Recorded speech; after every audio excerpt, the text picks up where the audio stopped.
person. My country is the world, and my religion is to do good. Let's get right into it. Um, if you know your favorite podcast in the whole world, the best podcast in the whole world, you know that part of what makes that what it is the fact that we're willing to go to all sorts of different places to connect with people, to find people who can bring an amazing perspective to the greater conversation that we have as a group and as individuals. And tonight's guest is no exception to that. I met this man on Clubhouse, and it in a way it's just sort of like a vindication of Clubhouse. A lot of people like to shit on it as a platform, but I've met some really awesome people. One of those people is our guest tonight, Augustus Pallante. He's an artist out of Philadelphia. Augustus, welcome aboard. Yo, thanks for having me. Yeah, man. Welcome aboard, brother. We're kind of pumped. I didn't introduce the rest of us. Obviously, I'm Chad. You see Marcus. And down in the bottom right corner is a pimp named Slickback. But that's my man, Nico. And we are going to talk about a whole bunch of stuff tonight. We have had some wild conversations. Augustus comes to us from what has become my absolute favorite club on Clubhouse. There's a lot of bullshit on Clubhouse, so I understand why it gets the reputation that it gets. The Preservation of the Human Race Club is not one of those places. It is the anti-bullshit of that. There are conversations we have there that nobody has anywhere else, I don't think. So, Augustus, what you're one of the founders of the club. Like, what led you guys to make that club that has y'all have like 40,000 some odd members or something like that now? Yeah, I think we're coming at 45,000. Wow, 45,000. Yeah. So we've got a huge audience, a great platform. I just got inspired to make the club one day. I don't know. It just kind of came to me. It was weird. I don't know. It was like just an idea, and something I thought, everybody could relate to. And it would be like an opportunity for us to have conversations that are bigger than, what you're doing at work or what industry you might be in. And yeah, man, it was just an idea. And we started talking about aliens and UFOs, things of that nature, just far out stuff late at night. And I met, a handful of people that were some of my early friends on Clubhouse, like William De Niro, Omen, Disco Dave. And, I feel like us four were definitely like the founders of the club. We brought in Corey Levitt and we brought in AJ Thomas and Amanda. Joseph. Yeah. AJ, Amanda, Patrice, and latest we've had Michael Tronick, all being the administrators of the club, just trying to get people from all different backgrounds of life to represent their part of the planet. And whatever it is that like kind of brought them to the club, each person I feel like has a different reason. But with that team, that team is what kind of built the preservation of the human race to where it's at now. But yeah, it wasn't anything that we all sat down together and we were like, we're gonna pick a name, centrally planned. Talk about it. Kind of just I threw the name out there, had a very vague, brief description of what it is we stand for, which we all do stand for. It's creating conversations with people from all different backgrounds and interests and professions to formulate a constructive conversation that could help shape the preservation of the human race for the next 1,000 years. Mm-hmm. So we have conversations revolved around different projects, initiatives, and trying to basically expand our portfolio of conversations outside of just what we originally started with.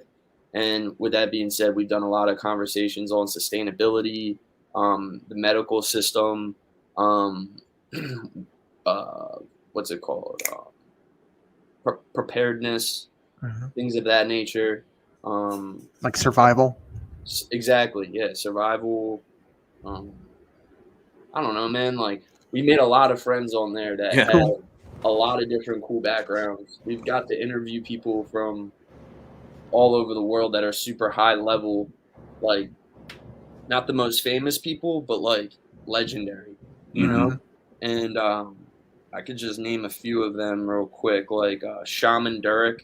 He's like an exorcist and shaman married into the royal family. He's married to the Princess of Norway. So Wow. we got to interview him, and actually he performed the first exorcism on Clubhouse ever. Wow. That's crazy. In one of our rooms with like 300 people, which was pretty gnarly to say the least. I don't really know how I feel about that, but that all being said, you know, it was kind of cool, and we got to meet his wife. She's part of the royal family, so that's a real honor, you know. Interesting. Nick Pope from MI6, he's Wow. alien. He's like the did the X-Files of MI6 pretty much, like the real life X-Files. Wow. Ed Edwards, he's like a electric manipulator. He can like manipulate electricity with his mind, like kinetic energy. And like he was on Ancient Aliens, and like he works with NASA. Like NASA does like experiments on this guy. It's crazy. Wow. So you've gotten a lot of people Stuff that like are that. probably free thinkers and just thinking outside of the box.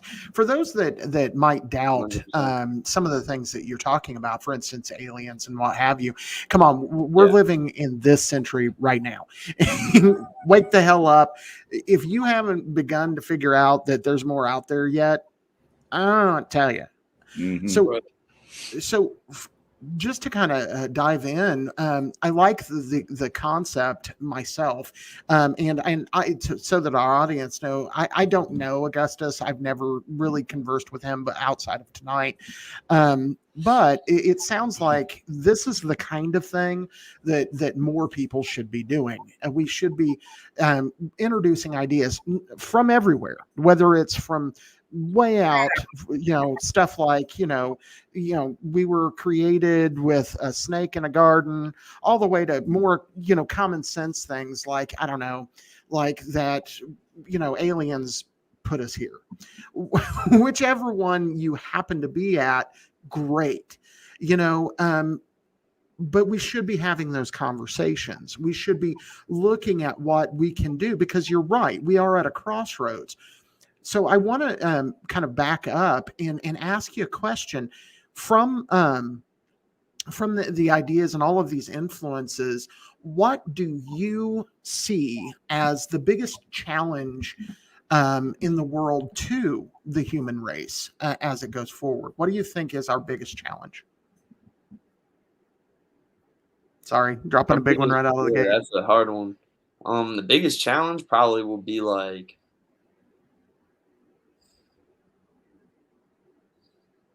I don't know, man. Like, do you guys watch Joe Rogan? Yeah, some. Yeah. Yeah. Did you see how he went on with Dr. Sanjay Gupta? Yeah, you and I had a whole conversation on there about that. We did a whole room on that that conversation. That was wild. Like they and then they tried to spin it after the fact that like that Rogan was trying to intimidate him or something. Yeah. So I think that like one of the biggest challenges today is how do you learn to be yourself and use your discernment in this like crazy world of information? Because that's like the era that we live in, right? And like what exactly will resonate with you, how it will resonate, and what in terms of like you receiving that information, exactly like how you respond or react to that.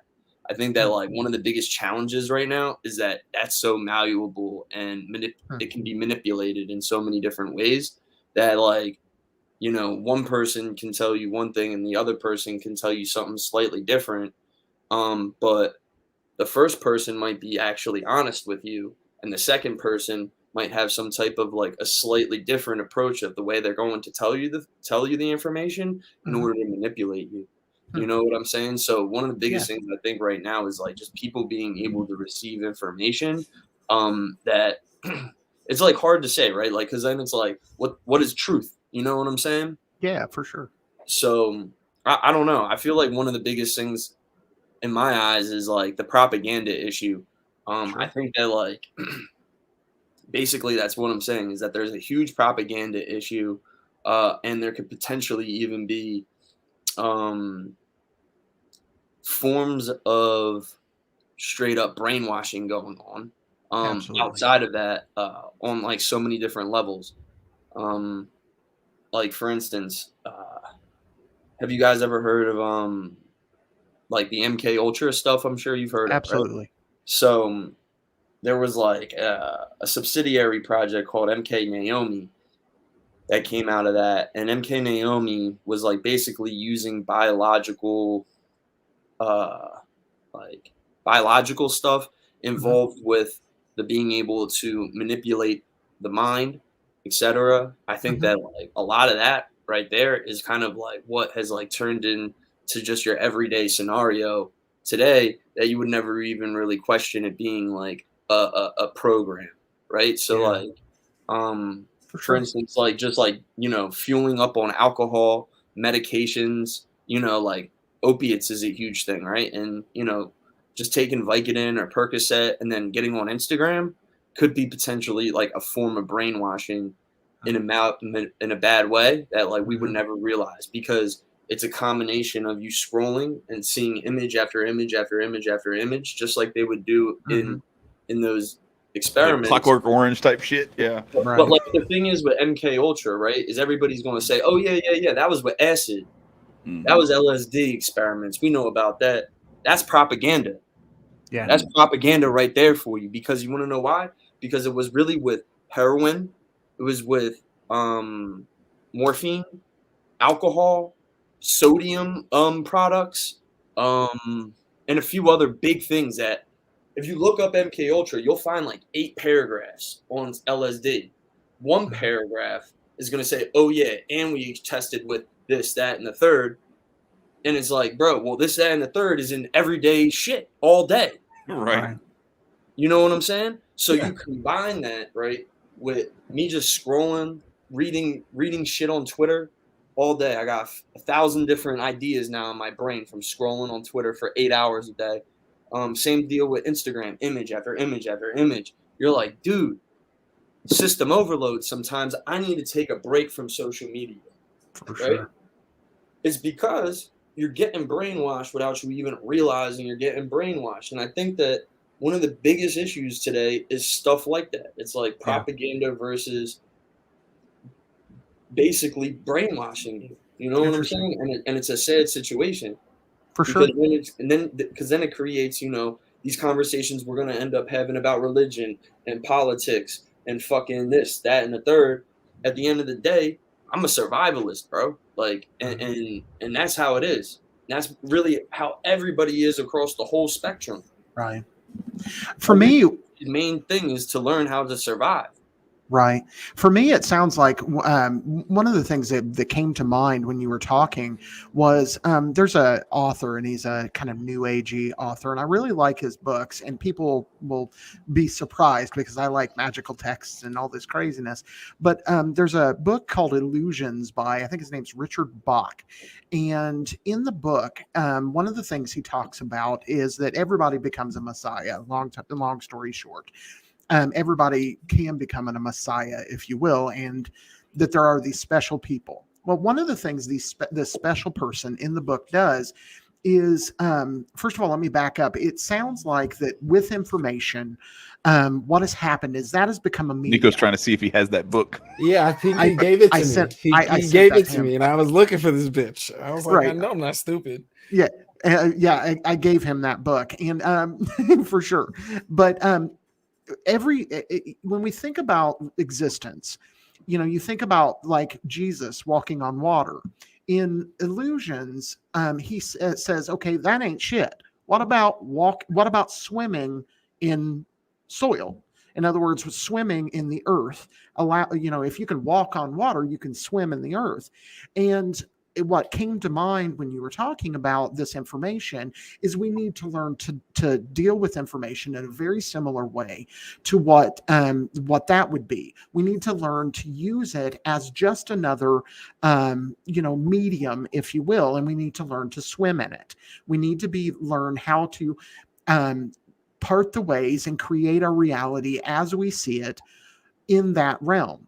And so for me personally, you're right. The propaganda that is just permeates every single thing that is, we have to learn to swim through it. We have to learn to be discerning at what we let into our minds and what we bring out. We have to be consciously aware of every moment in our lives. And I think that some of that is good. Some of that is, humanity developing their mental processes to handle things at a greater pace and those sorts of things. But in the midst of that, when you are swimming, for instance, in water, you learn how to avoid the sharks or avoid the negative things. If you're going through the earth, you learn to avoid walking into a tree so you don't get smacked in the face. And I think with information, it's a very similar thing. We've learned how to have all of this information, whether it be the internet or social media or whatever it is, but we haven't learned how to avoid the bullshit yet and how to see it immediately. When you're walking towards a tree, and we still need to filter for ourselves what is being injected into us through all of the internet and all of the ability, which is a good thing, and be able to discern it. Does that make sense? That's exactly what you said it in a really, really eloquent way, for sure. That's what I was basically saying in the beginning, and then was using a bunch of different examples. But that's 100% exactly what we were talking about. Nice. Preservation of the human race, learning to use your discernment, 100%. Nico, you were trying to ask a question. Yeah, when you were muted. My black ass. I was gonna say, it's funny you mentioned that everybody who just keeps scrolling is just brainwashed. There was a post earlier on Twitter. It was everybody basically has like a wind tunnel on their post, and like how their algorithm is, and it's repeatedly the same shit. Nobody adds things that counter their intuition and their knowledge. Like they don't want to counter that, because then it would throw a kink in their gears, and they would start to people who don't go outside of themselves and don't want to view the bigger picture. If you did that to them, they would kind of malfunction. Like they'd let their emotions entirely engulf them, and they would lash out. Like that's their function overload, just like a Karen, if you will. Nice. That's it. I'm glad I brought up that article then. Yeah. For sure. So tell us about that. Yeah, so let me pull it up. Let me pull it up here real quick. Hang on just a second. Share screen. So Augustus sent us this article that just came out. I guess it came out today, right? Yep, 7 hours ago. Shit, where did it go? It's on Live Science. Here it is. Yeah, I got it. I found it. Nice. All right, so let's get rid of this. So there you go. There you go. It's right there. Y'all can go find this article as well. I'll post it in the chat as well. But so there's a new hidden world discovered in Earth's inner core. This is something that Hollow Earth theory. Yeah, this is something that you've been. Theory. It's something I've been talking about on preservation of the human race. Yes. I actually found out about hidden Earth theory, or the inner Earth theory, through William De Niro on preservation of the human race. He was like, I can't really subscribe to like the flat Earth theory, but I can really bang with inner Earth theory. And I was like, what's that, bro? And he told it to me, and there was something about it that just resonated with everything that I've kind of been through in my own life and like my own journey of like self-exploration, aliens, religion, things of that nature. And have been definitely for the past year researching the inner Earth theory nonstop, right? And had a lot of conversations with a lot of amazing people from all over the world regarding it. And today, Live Science, yeah, .com actually made a publication talking about its talking about that exactly it, saying new hidden world discovered in Earth's inner core. You know, And, if I wanted to be a Karen right now, I'd say, like, do we really trust science, though? I don't know, man. I think that really what it is that, like, the more people are having these types of conversations on public platforms, the more science and, like, the algorithm, the Illuminati, whatever it is you want to call it, that's running the show. The world order. The New World Order, yeah. I mean, listen, I think a lot of these things actually aren't necessarily, like, people, right? Like, that are necessarily pulling a lot of the strings. It's probably a lot of, you know, technology, actually, that's calling the shots. But like the way that the algorithms and high frequency trading manipulates the stock market and shit like that, where you have some of this shit is just like they've done some stuff where they've had these AI bots and stuff like that, like have whole conversations on Reddit and shit like that, where it's just like they can create a whole consciousness, a whole conversation just out of algorithms. Yeah, man. I mean, I hear you, and I'm just saying that I think the more we talk about this stuff and the more that thing can hear us talking about it, the more it's going to be willing to open up. Sure. So I'm curious because I actually looked into the whole hollow earth theory myself probably 2-3 years ago. I didn't find anything that I felt was conclusive, but what I did find is that I didn't find negative conclusions either. I didn't find proof against it. Like when people start talking about flat earth, I can find some like experiments I can do myself that can prove that the world isn't flat. I can make that happen. But what I can't lies. I'm sorry. Okay, but all right. So I just said I can. I didn't say I did, but I buy that it's not flat Earth. Sorry, I don't think it's necessarily a perfect ball, but I don't think it's flat Earth, man. Right. But what I found interesting about what you're talking about with the hollow earth is that it would explain some things. And I've heard like different things about like aliens are actually from inside the earth. Yeah, exactly. And one of the things that I found interesting, while again, it wasn't a deep dive into it, but it was several days that I looked at different videos on YouTube and researched a little bit online. What I found was that there is some scientific proof that may happen. And it's funny, my first kind of inclination towards that was actually H.P. Lovecraft, and who's a horror writer. And in Lovecraft, in Into the Mountains of Madness, they go to Antarctica and they find basically a hole into the center of the earth. And now I think it's the Shoggoth or something like that comes out of it. And it's this evil, and of course, because it's a horror book. But what do you think is going on in the middle of the earth? What's your opinion? If that is real. And how are you going to get there? Let's take them on an adventure, Augustus. Yeah. No, let's take them on an adventure. Yeah. This is how we get what there. Is the name of the it's the Augustus's Adventures to Agartha. That's it. Right. There you go. Nice. Yeah. So, what do I think is on the inner earth, man? I don't know. All right. So, this is what I've heard. What I think is there is probably, man, hard to explain, but I'll try my best. So, have you guys ever heard of like the Anunnaki? Yep. Okay, well, they say this is where, the Anunnaki came here and went to Africa or somewhere around Africa and picked up men and made a hybrid, and then boom, we're here. Right? And that's the real origin story to humanity, right? Mm-hmm. Well, with Agartha, it's actually the end of the true origin story. Okay, which is kind of fucking sick, in my opinion. So this is the way I was told, right?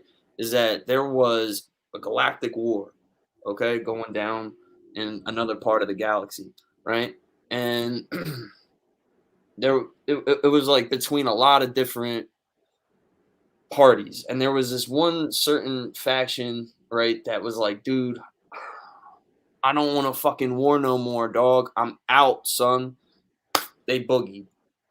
They fucking went all the way far as shit out, like towards the edge of the galaxy where our solar system is, and saw an exoplanet so small that if there was to be looked for, it might be a little bit harder to find. The proverbial pin in a hay bale. Yeah, I mean, the other exoplanets out there, now that we have telescopes that identify them, are like as big as the fucking sun or Jupiter. You know what I'm saying? Like Sure. an exoplanet as big as Jupiter. You know what I'm saying? Like, you ever seen Pandora? Mm-hmm. Pandora, even in the movie, it was like, here's Earth, but then like here's Pandora and shit. Like, Right. big as hell. Like, Huge. compared. You know what I'm saying? Like, I'm trying to I do do. my hands, but it's a big planet, okay? I get it. So Earth is small, okay? And like, apparently most aliens, alien civilizations, are like, yo, you're able to create like an environment if there isn't already a pre-existing environment on the inside of a planet. And when creating your civilization on the inside of the planet, you can guarantee X amount of time, right, that you've got for your civilization to grow, because you're not going to be susceptible to, you know, tidal waves, tsunamis, earthquakes, fucking The shit that happens on the meteors, surface. yeah, like droughts and I don't know, heat waves and Mm-hmm. etc. Right? So they always go to the inner core of the planet. Now these aliens, right? They weren't Anunnaki. They was called the Hyperboreans, allegedly. And the Hyperboreans were like, yo, we're gonna boogie, peace. They find Earth, they go on the inside of the planet, right? They're there, and they're like, you know, kind of what you would picture, Pythagoras, or what's that movie? Prometheus? Prometheus. The Yeah, alien picture like a where alien came Prometheus from. Yeah. type being, right? Going in the inner Earth, right? Big, tall, giant humanoid. And while they were there, they were like, "Oh shit! There's you know, the I think it was one of the caveman like type creatures and shit, right? Like on the planet already." Like a Neanderthal. A Neanderthal, exactly. And they was like, "Yo, you know what we're gonna do? We're gonna bless the surface of this planet real quick and let them evolve, and eventually they're gonna figure it out and come on the inside and say what's up to the gods or whatever, right?" Mhm. And they create the Atlanteans, the Lumerians, things of that nature, right? And they've got like a crazy advanced civilization. And then at one point in time or another, there was like a crystalline technology. So basically, they weren't using like fossil fuels or none of the shit we use now for energy. They used crystalline technology, where they was using like crystals and different like advanced elements in order to use technology. And at one Can we point, hit pause for a second? Yeah. I want to footnote you for those that, because this is some far out ideas for people that think this is a new idea or think that our century has just thought of this. Right. They are wrong. Much of what you're talking about, H.P. Blavatsky talked about in Secret Doctrine at the turn of the century, and that information was founded a society called the Theosophical Society that is one of the most influential, like outside of the big three religions, is one of the most influential organizations to have hit the planet. The Theosophical Society touches almost all pagan groups. It hits almost all Hindus. It hits almost all Buddhists. It is a huge influence on a lot of people. So I want to put a footnote on what you're saying, because there is some historical context that is at least about 100 years old. I'm sorry, I wanted to footnote that. Continue. Thanks, man. That's cool. So, yeah, dude. What's next? So, there's a war that comes between the Atlanteans and the Lumerians. It's drawn. There was like, yo, the crystalline technology will fall. kind of like an EMP, right? People say, "Oh, there was a nuclear war between the." It wasn't none of that, bro. We would look like Mars right now if there was a nuclear war. Facts. Okay. Yeah. Thank you. Right. So all I'm saying is this: is that before the war, there was like, yo, we're gonna need to make some outposts, something in case the whole world gets fucked and we can't get back on the surface for a while. Let's take all of our advanced technologies, quantum computers, crystal fucking batteries, I don't know, man, laser beams, fucking whatever, dude. Right. Bring it all into the outposts. And what they would do was they would carve out the inner caverns of already naturally occurring caves inside of mountains, right? All over the planet. And there was some for one part of the war, some for the other part of the war. And basically, these outposts, right, after the war goes down and everybody's fucking, not going to go to the surface for a whole minute. This is where the Anunnaki come in, but that's real quick. What happens is that these outposts turn to cities. Mhm. Okay? And those are called the capital cities of Agartha. All right, and there's ones all over the planet. Some even lead to other cities, and it's a vast tunnel network, right? And basically, those cities now are the capitals, and since then they've grown the network. They've merged back with Shambhala, which is the prime capital city for the Hyperboreans. So that's in the very center of the earth, right? And they were like, oh shit, well, we're back, you know what I'm saying? And allegedly, there's over 260 different cities holding like 1 to 5 million people or beings, holding multiple species of humanoid creatures that are highly advanced beings. And I believe that the purpose of that is for it to act as a delegate for when we have visitors from afar. And, I don't think that, they're going to go check in with Biden. You know what I'm saying? No. If there is a fucking alien civilization, they're not going to be like, oh shit, we're out on Earth. We're going to need to They check already in with did. Putin. We don't need to, they don't need to check in with him. They don't need to check in with Putin. They They don't pick his need to check brain in with them. Biden. They're going to go to the fucking inner Earth and check in with whoever's running Shambhala. Okay? That's who they're chilling with down there because they're going to get treated way better. Sure. It's as simple as that. Facts.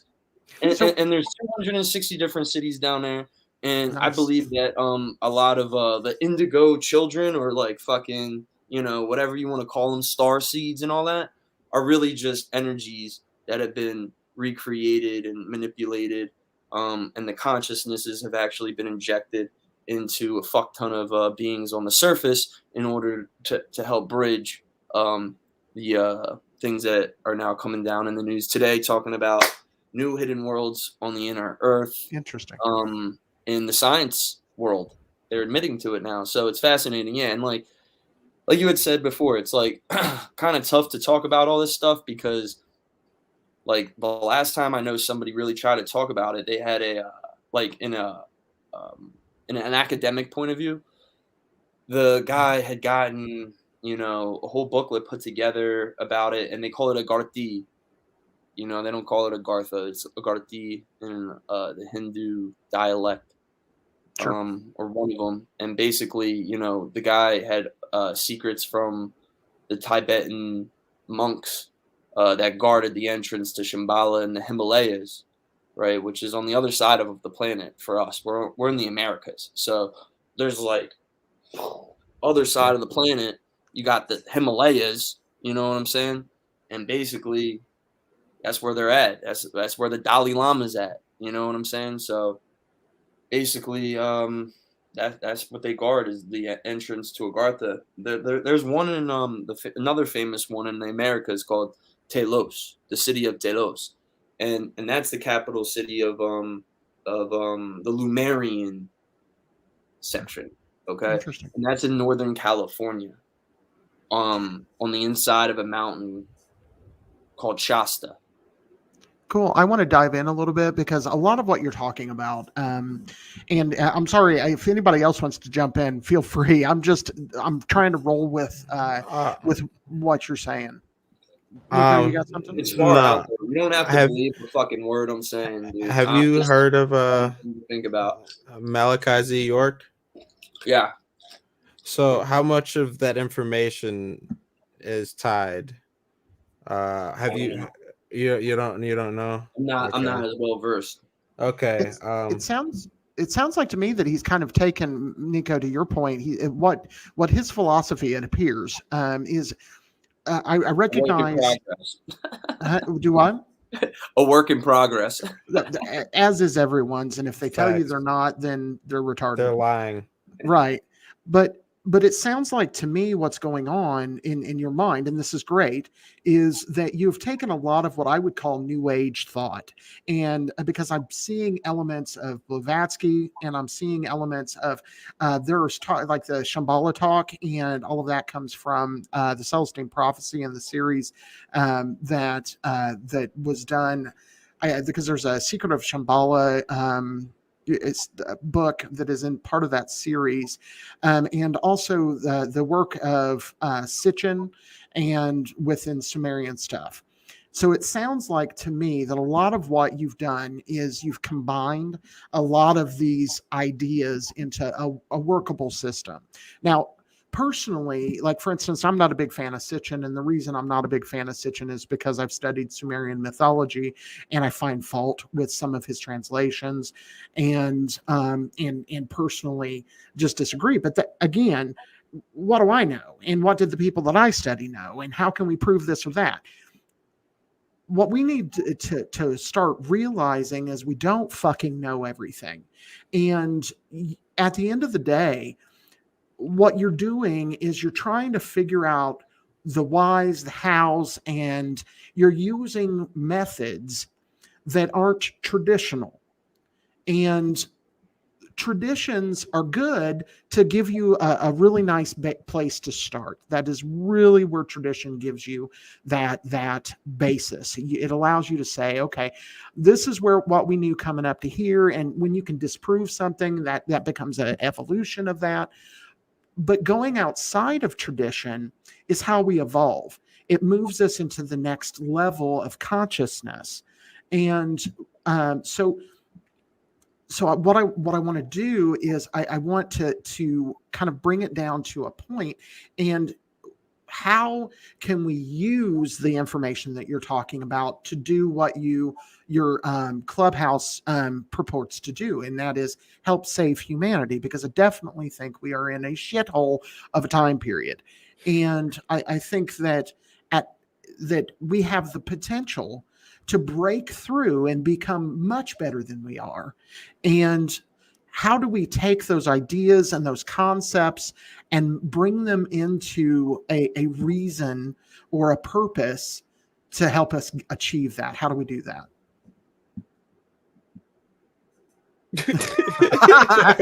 Okay.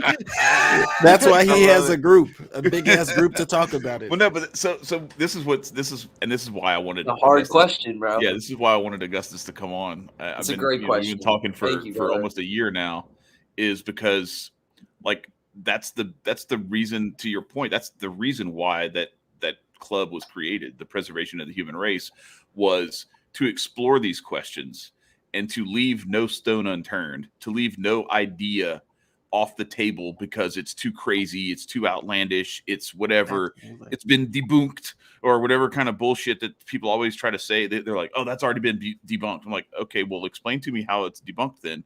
Like, don't just tell me it's been debunked and then just shit on it and then walk away. Like, you gotta we're in curiosity mode right now because, like you said, the world is fucked right now, and the only way that we're going to get to solutions is by actually exploring this stuff and really talking to each other and trying to figure out what some of the answers are.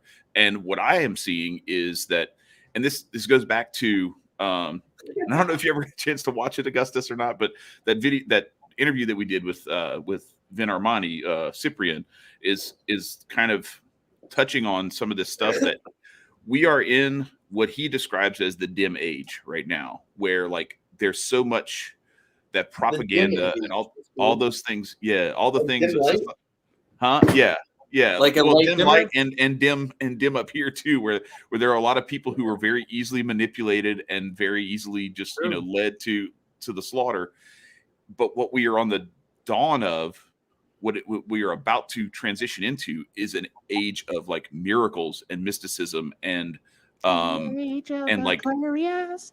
yeah, well, yeah, that too, yes. A lot of people gonna be drowning. I'm not gonna lie. I'm sorry. But then but there's also that we're kind of like The I feel water like bringer pimping. we're Noah. We're building an ark. Yeah. And the flood waters are rising, so we don't want too many people to be left behind. But at the same time, 2 by 2, we'll make it. So, yeah. So to me, the answer to that is to continue to genuinely seek the truth. Yeah. And if you continue to genuinely seek the truth and you do truth? it with compassion, huh? What's truth? Oof. What is truth? What is truth? Yeah. So for me, what lies. The answer to what is truth is truth is the sort of thing that you can actually base decisions off of, that are predictable, that have predictable outcomes, and and like seeking what is right, what is just, and doing so with compassion and all that. And if you do that, it finds its way to you. Like I think there's no mistake and there's no coincidence that, as for me anyway, as I have started down the path that I have started down, and had like the intention that I have had over the last several years, there's no mistake and no accident that I have run into the people who I've run into, and that I have come across the ideas that I've come across. What's that? You believe in synchronicity? Yeah, absolutely. Everything's a cycle. Things aligning, and everything's a cycle. Everything's got to line up to be a truth, if you will. Like, right. For it to be true, it has to be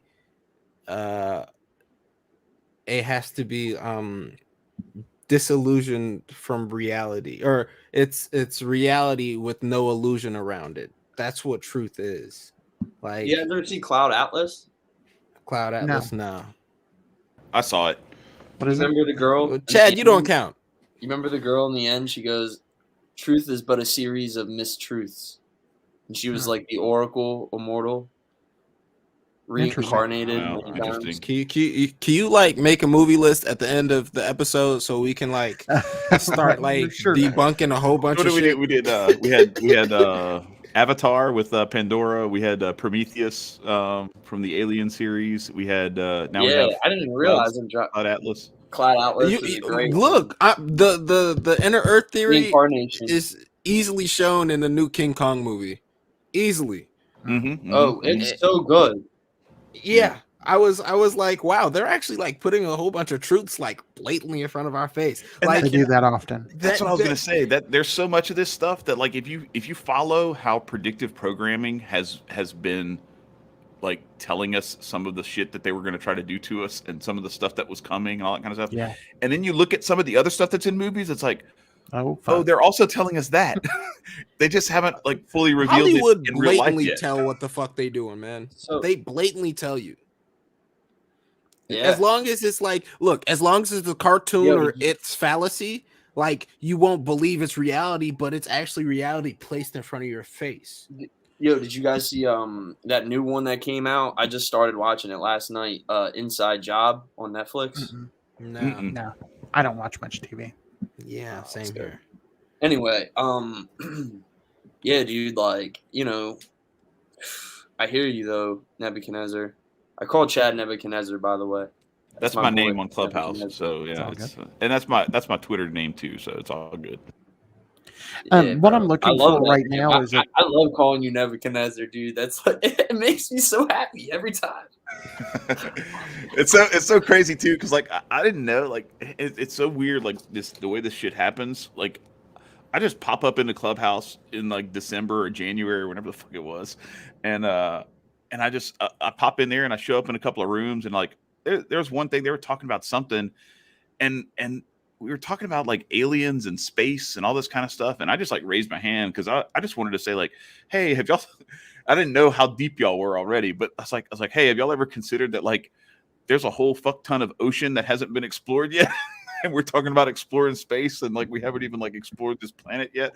And then that's where like it all started down that rabbit hole. And then I would just like show up in a room, and Augustus would see me and bring me up onto the stage and be like, "Yo, Nebuchadnezzar's here." I'm like, bro, what the fuck, man? Like, what did I do? Why are you calling me out? And so it's kind of funny how like with the following that you had and like all the people that you know and all the conversations that I don't know, whatever it was, it was like it was resonating, I guess, with enough people that you were bringing me up there and letting me speak. But that's how this kind of relationship developed. Where and maybe it was just because you enjoyed saying my name. I don't know, but it's been been super dope because you're like. It's because one, I really like your name, and two, I really like what you have to say. It has nothing to do with how handsome you are or nothing. I promise. Right, you know what I'm saying? Well, I think my PTR right now on Clubhouse is Fauci on Vic's body. So it's I don't want to talk about that. Yeah, bastard. We can talk about that in a minute for sure. Yo, that dude, Big Paul's got a couple questions. Can I answer the one? It's a good. Yeah, go ahead. Yeah, answer all of them, please. Yeah. Let's do the one with the entities. Big Paul's a good follower of ours. So. What's that? What was the entities one again? Here, I'll put it up. Because I've got like an inner Earth story for that, and it has to do with Clubhouse. What communication attempts does he make with entities? Okay, bro. So I've only ever tried to make entity communication like one time, dude, and it was a group effort. And I don't think I'm ever gonna do it again because of how fucking like creepy it was. Like you could get goosebumps on your arm thinking about. You're playing yourself, big dog. Keep that. You're playing yourself, big dog. Keep that. Yeah, I don't want to do it anymore, man. I don't want to do it again, man. Like that shit was different, creepy, man. So. Run right into that shit. Yeah, but didn't you get knocked across the room by a demon, Marcus? Yes, I did. I don't want to hear your shit about that. Okay, so you know about Ouija boards then, I did. No? Huh? Yeah, you know about Ouija boards and shit? Dude, I know way more than about Ouija boards. I've been practicing. I've been a practicing occultist since I was 18. I'm 46. Okay, so check this out, right? You know about Hellier then, right? Hellier, define what you mean. Hellier is in Kentucky. Is it Kentucky, right? Documentary. I don't know anything about it. Do you know about like the Paranormal Society? Well, see, I'm not really into the whole paranormal stuff. I'm a straight up occultist. This weekend we're going to call voodoo gods in my basement. Okay, sick. All right. Sorry. All right, so check this out, right? Look, y'all knew what y'all were getting into when y'all tuned into this episode, goddammit, so don't talk shit to me. Right. So check this out, right? All right, so I made like a lot of weird connections on Clubhouse. Nice. All right, one of them was a guy, he writes artificial intelligence as an artificial intelligence architect for the NSA. Wow. Okay, and I've had like deep conversations with him like about like, yo, like what is AGI? You know, is it achievable? Did it already happen? He's saying he thinks that it already has, and we are artificial intelligence, quantum computing, time traveling machines, and crazy shit like that. And I'm like, whoa, you know what I'm saying? So thinking like, okay, that's crazy in one hand, right? That's right here. And then in this hand, I'm thinking, you got to see this shit called Hellier on YouTube. Cool. And it was basically this couple, Greg and Dana Newkirk.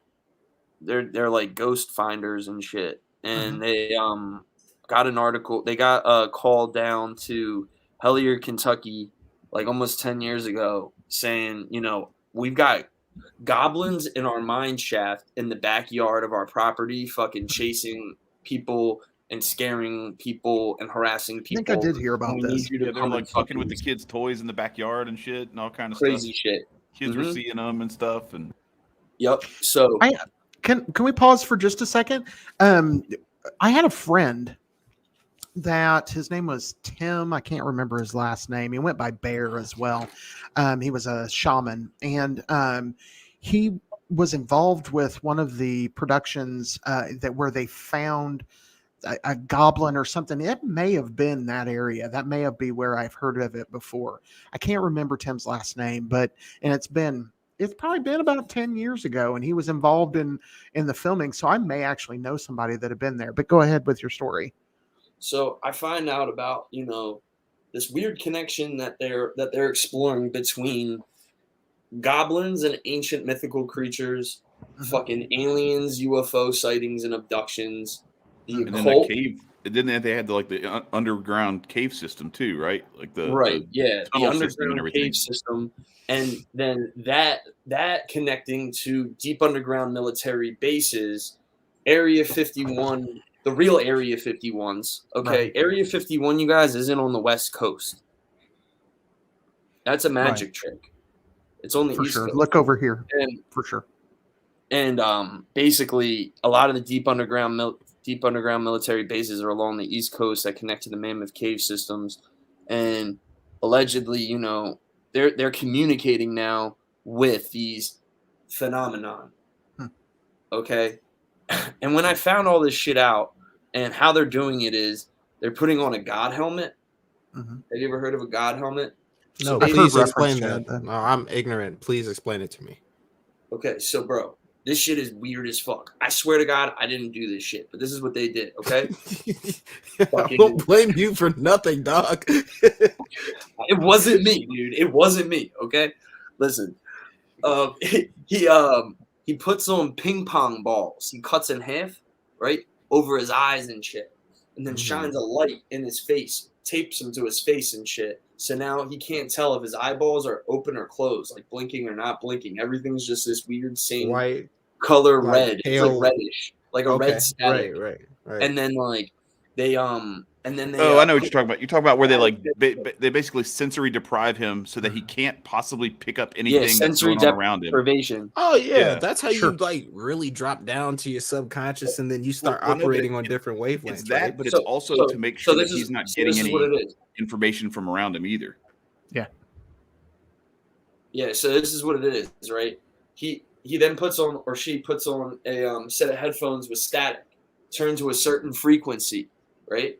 And then you put the God helmet on, which is just like a electric node type thing. And basically, it's like a little Back to the Future looking type thing. You know what I'm saying? It's Charles Xavier bald head. You feel me? Bada boom, bada bing. You know the thing. This is what it is. The God helmet. And then allegedly, right, the guy will sit in the next room and he'll be like, yo, phenomenon, where are you at? And then all of a sudden, the dude with all the crazy shit hooked up to his head, he can't hear or see shit. We'll just hear in the static, it'll be like left. What the fuck? I heard left. And they'll just say left. You're like, what the fuck?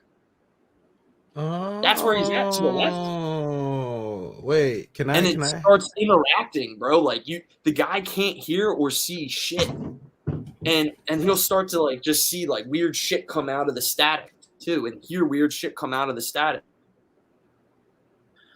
And as you hear it or see it, you call it out. He doesn't know if he's answering a question or not. But when you film it and you see the one dude on one end of the room and the guy in another room answering the fucking questions, like, where you at? Left. Like, what the fuck is behind me? Like, you know what I'm saying? That's where it gets weird, right? And now you're having this conversation with the phenomenon. And the reason why I think that to be true is that, your brain is a quantum computer, okay? Facts. Now, let's just leave that there. Do I need to have now, where I come into play, right, with the whole idea of how have I communicated with entities and shit, is I'm thinking, okay, cool. These are all old school ways of communicating with aliens, demons, the phenomenon, whatever the fuck you're going to call it, an entity, right? Mm-hmm. We got the OG down here with the Ouija board, right? We got the fucking other dudes over here with the God helmet, right? Now I'm thinking, okay, we're young people, we're new, we're kind of better understanding what the fuck is really going on here, right? So let's try to do it without any of that shit. we're going to call the stage on Clubhouse, right? And the stage on Clubhouse is just pretty much like the platform, like this is where anybody can talk, right? And then the audience is in the audience, right? But the stage, I'm going to say the stage is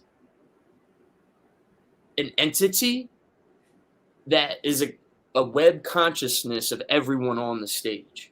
Sure. So it's like a fucking hyperlink of quantum computers in my mind. Okay. For sure. I'm sorry. Yeah, no, I got you.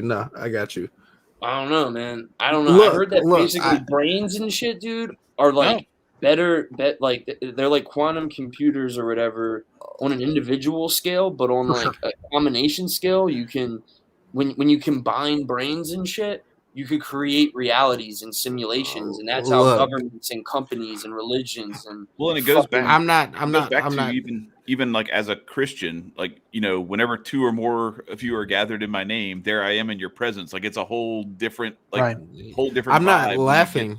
Go ahead. No, go ahead. No, I'm not laughing at like your idea of it. No, I legit had an experience where I was linked to two of my homies' brains at the same time, and we were on a different parallel. It was off acid, so you're easily able to do that. So I understand exactly what the fuck you're saying. So I'm like laughing at that because I was my homie and me and my other homie at the same time. All you guys started having conversations without using words and shit, and you were like, "Yep."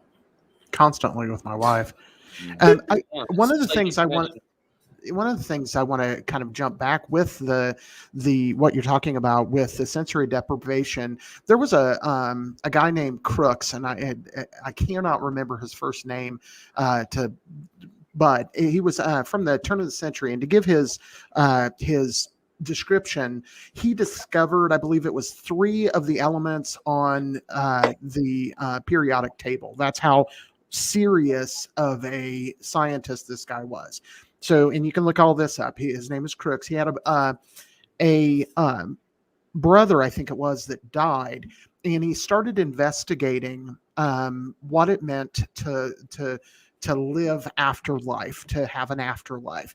And he said, so what I want to do is I want to treat this study just like any other scientific study. So he started studying all of this phenomenon through a controlled environment. And what you're talking about is a very similar idea to what he did.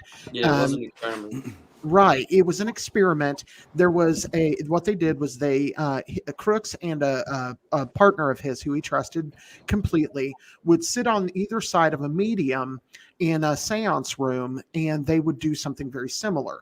And they found that they could get a repeatable experiment. And anybody that does real science knows that what you're looking for is you come up with a hypothesis, and then you get evidence of a fact, and then you make it repeatable, and then if it's repeatable, then it's a fact.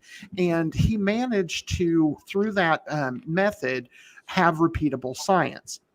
What it brings it back to your computer idea in the brain is that it has been hypothesized that he didn't actually, this is why it's not 100% provable that there's a life after death, because he could have been just linking brains together, and by doing that, have created a computer of sorts to that through that linking of brains. So it's a very similar idea to what you're talking about, and there is evidence, scientific evidence, that has happened.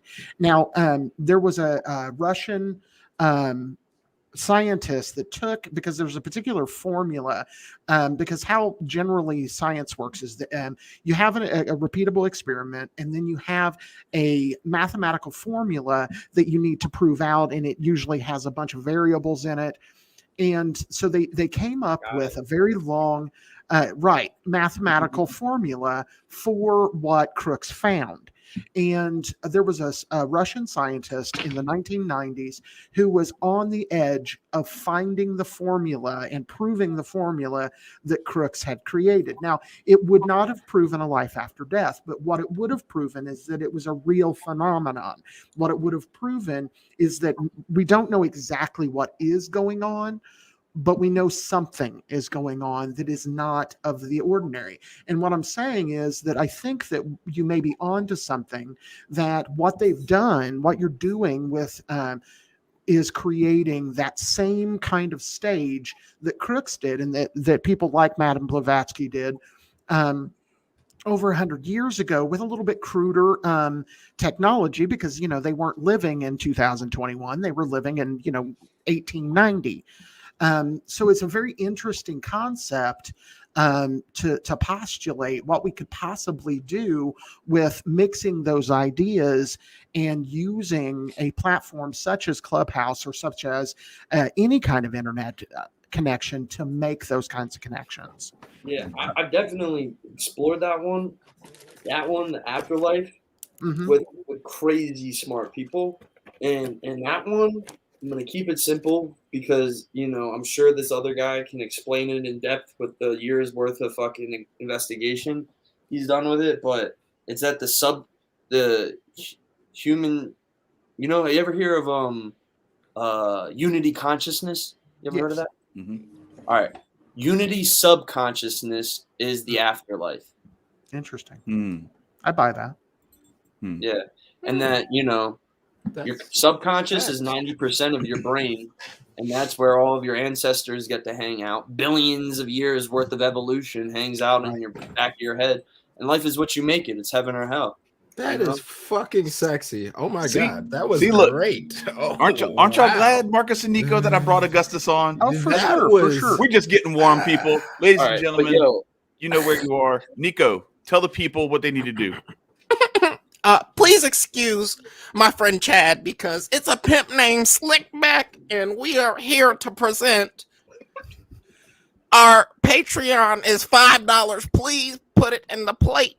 Please slide that $5 to your brother. If you can, thank you very much. If you don't, I just don't care about you. I'll leave you in the dust like a hoe. Yes, I will. Amen. Can I get an amen? Amen. Hallelujah, brother. At the end of the day, please subscribe to the Patreon and look up your boy Augustus's paint, because it'll make a hoe. Wait, let me not. But at the end of the day, we here to present comedy, love, laugh, light, and acknowledgement to greater knowledge. Please help a brother out. I haven't lagged yet, but $5 would be necessary to help a brother. Thank you. What Augustus doesn't know possibly is that Nico routinely lags on this show, and so we've been trying to help him out with some more Patreon subscribers, folks. Like you're missing out if you're not in the Telegram chat. You're missing out on all the gems that are dropped in there on a routine basis. But also so Augustus, we have all of his links below. I want to get into his some of his artwork, because I want you guys to see that. This man is an artistic genius, in my opinion, and he needs to get the exposure for that stuff that he does. But we're going to keep this conversation going as well. What were you going to say, Nico? Sorry. Quick question. Do you fancy, or have you tried any psychedelics? Who, me? Yeah. Stop playing with me. I am psychedelics. Okay. Hey, look. Some people could be let me in the gym, because my sweat will fucking make the next person who sits on the machine start tripping balls. You know what I'm saying? I feel your pain, brother. What gym you work at, bro? What gym you work out at, bro? All right. No, bro. Honestly, I'm sober right now, but I've done a retarded amount of psychedelics, man. Like, yeah, no wonder why you're tapped. I've I ate like 12 tabs once. That was pretty gnarly. Wow, who did you see, bro? Yeah. Oh shit, man. All right, so I gotta do this. So let's since we're talking about it now, I'm gonna bring this shit up, because you guys got to see this. All right, this is one that I was showing this to Nico before, because I had sushi right before we came on. I love this koi this setup here, this koi cutting board, charger plate deal it's gorgeous. So tell people how you do this. Is this, I know you have like a laser etcher or something like that you do with the mirrors. Is that how you did this, or was this something Well, it's more like manual? lasers and razors and stencils and pencils. You know what I'm saying? A little bit My of acid, man. a little bit of magic. Yes, That's how it sir. goes down in my part Yes, of the sir. town. Look at this Yes, shit. sir. And look at these medallions. These are amazing. That's laser cut too. I love that. Hey, That's- wait. He had one of our Like the artists. serpent. He had one of our artists, I think. Yeah. was So pretty wait, dope. I'll get to that one in just a second. So this one right here, it's hard to see on this particular little 3x on Instagram, but this is an actual like a geo carving, right? Yeah. Yeah. So that's a cross section of like a beautiful naturally occurring rock. And Augustus did his thing with it. It's beautiful. Yeah, there's the one. There's Travis on the mirror there. Is that the one you were talking about, Nico? That's awesome. Yes, Yeah. that bitch is sexy. Yeah. Wait. So if I were to get like a So there cup, whatchamacallit, one of the things that Here's bougie the parents There you get go. mad at. Right here. Hit See? that up there. What's that? A cup Go up holster. just a little bit.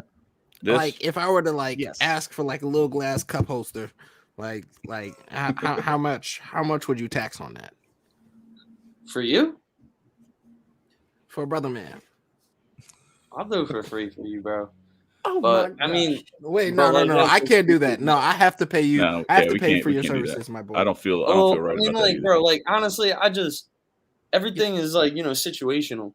You know what I'm Facts. saying? Big facts. Like, a lot of things that I do is situational. But I mean, like, a nice set of coasters I've done for like $35 for a set. I can get you for the 35, my guy. Just hit the Cash App. I got you. Augustus, explain this masterpiece right here to us. Oh, that one? Yeah. Oh, Which shit, one? That it- one? It went, well, the one that just went off the screen. I don't know how to go back on this damn thing. Is I it don't this know play? either. Okay, yeah, there we go. This clock tower. That one is City Hall, Philadelphia, and that's an engraved mirror at 2 foot by 1.5 feet, with a light behind it, and a clock where the actual clock tower is. That is cold. So sick, man. It's so sick. So this is so on top of like all the gems that he's been dropping all night, this is the kind of you guys go, his Instagram is in our description here. So go check that shit out. Wait, another and, question. Throw the man some ducats. Throw the man some ducats because he's, like I said, he's an artistic genius. Anyway, what were you gonna say, Nico? Another question. So if you perceive that the little creepy crawlers come from underground and downstairs, what's upstairs? Good question. Probably really big creepy crawlers. I have a I have to actually go back to the tweet, and this guy breaks this shit down. I honestly think that I'm not saying it's. If you've read the Bible, what does the Bible say? The Bible says that the earth is like a dome, if you will, like a dome, kind of, you dig, where it's not flat, but it's not completely round. And this kind of, well, Chad, can you help me out? that's what counts. Are you talking about the firmament and yeah. It gives the idea or the illusion of a cell, and I think we're just a cell amongst other cells, but you can travel from one cell to another cell and possibly be a virus to infect another cell and go kaboomy just like Mars and then travel to another cell. Do I believe in a solar system? It to a very, very, very, very, very slim degree. I honestly, after figuring out that NASA ain't really NASA, I don't even know what to fucking believe. I don't know what to believe and how everything. See, that's why I said in the beginning that I think that might be one of the biggest problems. Remember in the first 5 minutes, you asked me what See, we can't even tell whether NASA is fucking real or not. You feel me, dog? So it's like, Dude, that's what I'm saying. Didn't one of the Nazi scientists come over here to start NASA? Yeah, they completely rearranged absolutely everything in space. What is space and the idea of space? But like at the end of the day, they have constructed what they have found to be their truths. And then they have separated their truths and put what our disillusioned truths are in front of our face. You seen that they just acknowledged that other planet, the new planet? Oh, yeah. I was going to ask you about that, too. Where's the new planet at? Isn't it like planet Nibiru or something like that? Like Planet X or some shit that's...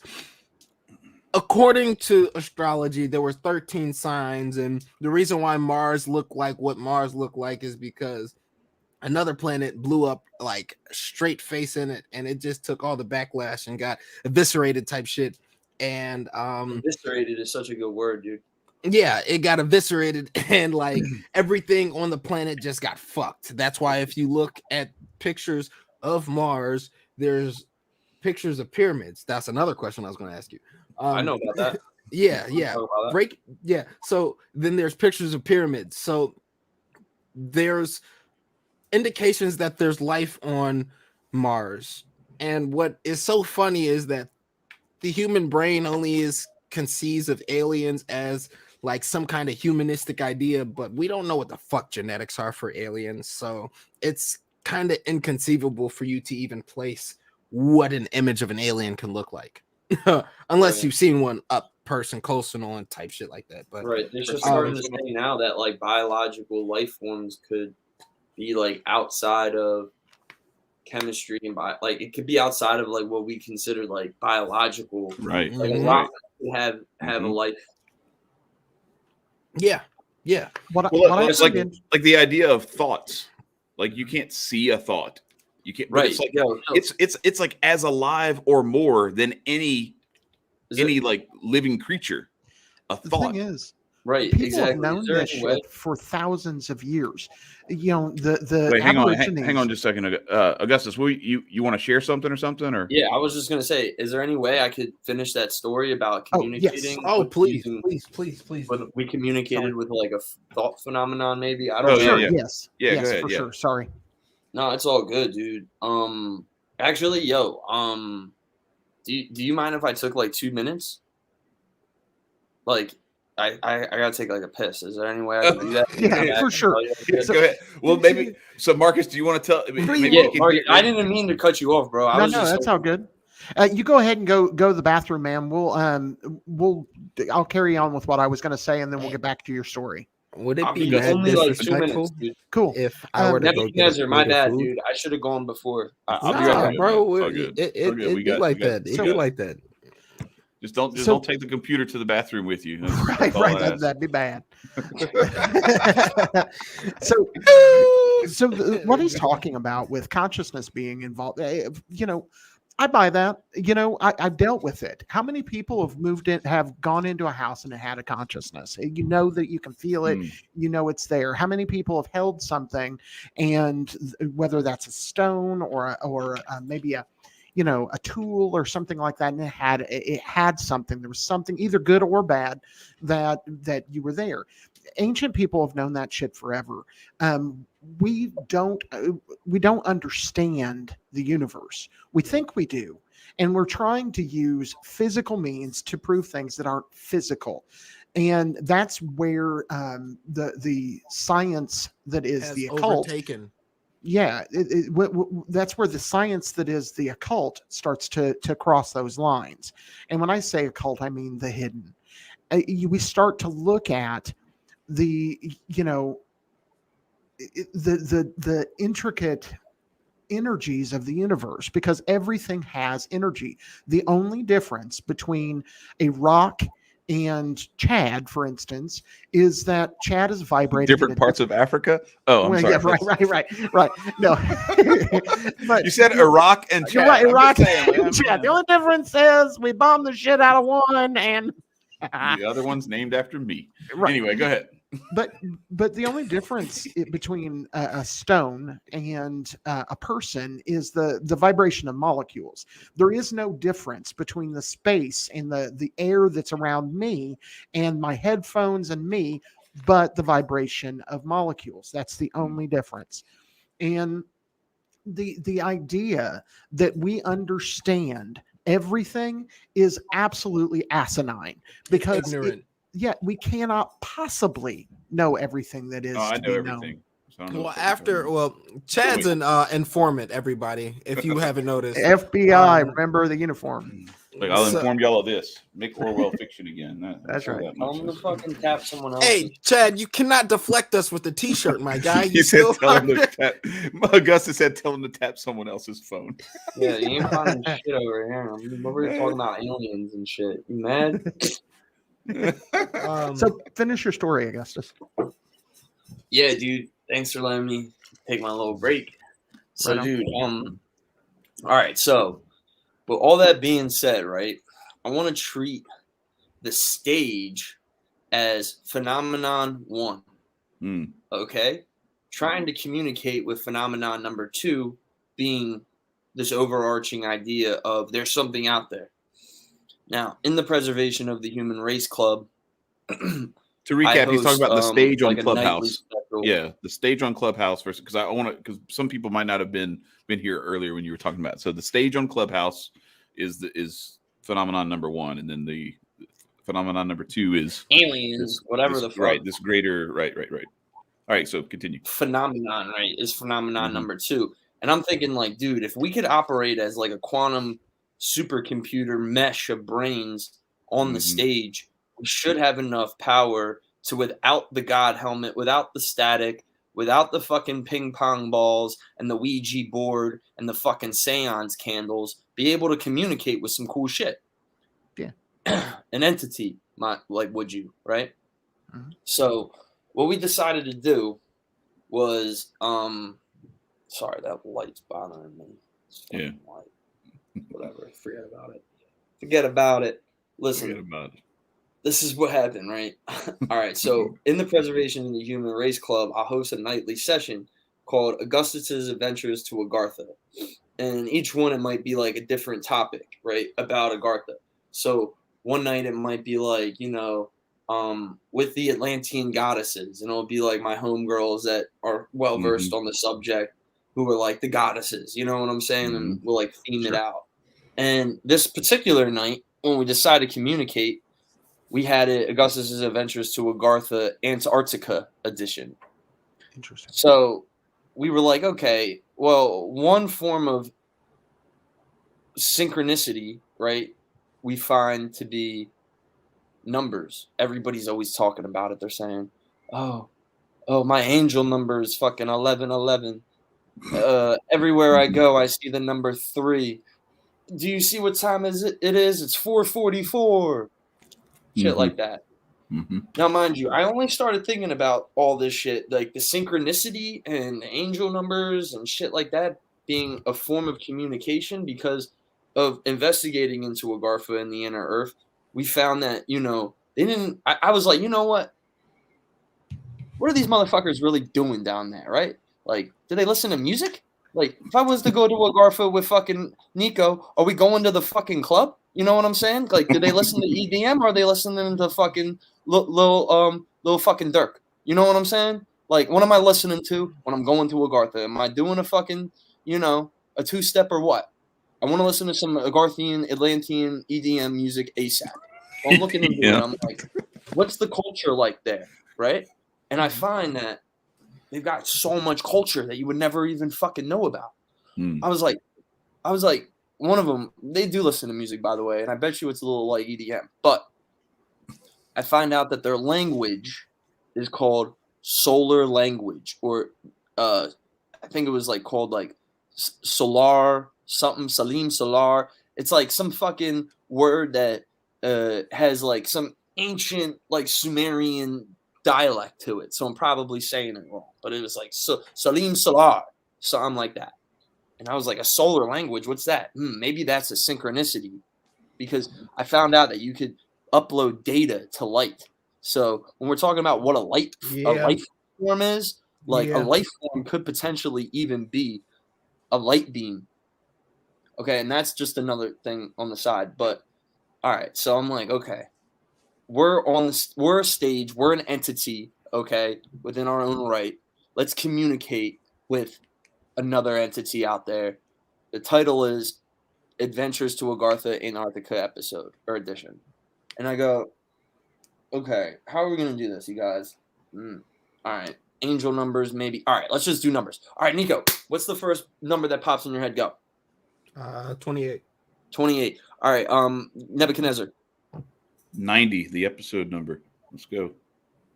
All right, and then Marcus, yours number is going to be obviously 14. Obviously. Okay, I write them all down, right, in order, and we go around the whole stage. Okay, and I wrote them all down here. Actually, this is what we ended up writing down. Okay, as you can see. Mm-hmm. Okay, these are the numbers. So I typed them in. It was first person goes 888. I was like, cool number. All right, bro. 111. I was like, typical 111. All right. Next person's like 2. Next person's like 4. Next person's like 555. Next person's like 765. I was like, okay. They were like 8 5 5 9 7 7 6 2 6. Got it. Wrote it all down. Boom. I'm like, okay, so what the fuck is that? So I type it into Google and shit. And I'm like, wait, yo, dude, that's coordinates. So I put like a negative in front of them, right? And it puts us in Antarctica. At the tip of Antarctica. Are you fucking joking? I buy it.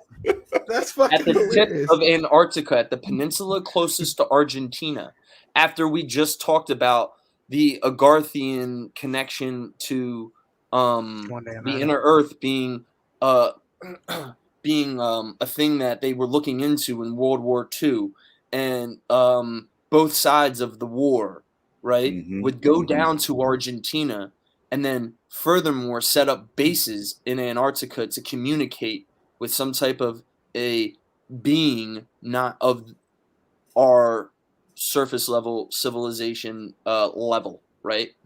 Of like, technology and shit. You guys know the Admiral Byrd story, I'm sure. I do, you know the actually. fucking Nazi what's her face story about the Those lady stories with the are long still hair. there. So check this out, right? Why did it put us at the tip closest to Argentina? I'm like, what the fuck? All right, that's weird as shit. So my friend's like, yo, dude, this is creeping me out. William, my guy I keep referencing, one of the founders of the Preservation of the Human Race. Shout out to William De Niro. My guy. Yeah. Love you, bro. Fucking he goes, dude, this is getting a little creepy. You're kind of on some Ouija board shit, my man. I'm not feeling it. Creeping me out, bro. I'm out. Peace. So I'm like, all right, later, bro. I'll see you tomorrow. So he leaves. He goes on Facebook and shit, and we're just all like talking. We're like, wow, that's fucking weird, right? So he's like pulls up his fucking thing. He's like, dude, I gotta stop thinking about this shit. So he goes on Facebook because he's never on Facebook. He said the first thing that popped up was a picture of Antarctica with a circle, and then another little picture zooming in, and then another little picture zooming in even more, and it was a UFO forum saying, does anybody know about this? There might be a UFO that crashed here. Check it out. And there's like a UFO crash. Guess where the circle's at? Where you're our fucking location. Coordinate. Yeah. So I'm like, what the fuck? Well, he comes back and he's like, dude, I tried to get away from it, and I got on fucking Facebook, and now it's here. And if you hear William talk, I should come back and tell you what's going on. I'm trying to imagine like, William wow, being like that's excited. Creepy, dude. What? He's always so chill. Huh? William's always so. I said, I'm trying to imagine William is. being like excited like that because he's always so chill. He's always just like, look, he's so chill. He's got his arms standing straight. He's got the He's chilling got the chills. He's got the chills. Yeah, exactly. Yeah, that's okay. So he's like, dude, deal. This is fucking weird. I had to let you guys know. That's what might be there. But for real this time, I'm out. Some girl goes, "Oh, it's 11:11." We're like, "Nah, it's 2:11." She's like, "Oh, in California right now, it's 11:11." We're like, "What the fuck?" He's like, "Dude, that's my number." He was like, "That's my number, dude."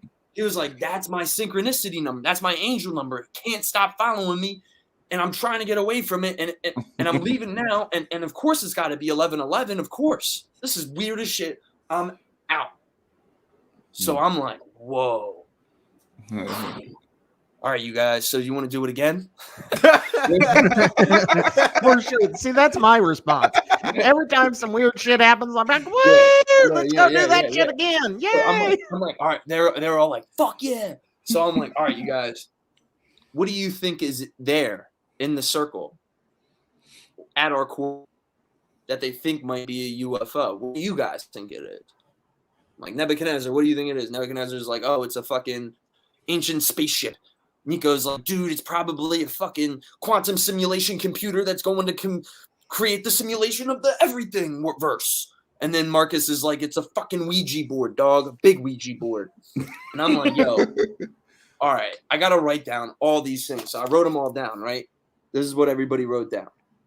And I took the first letter of what everybody wrote down.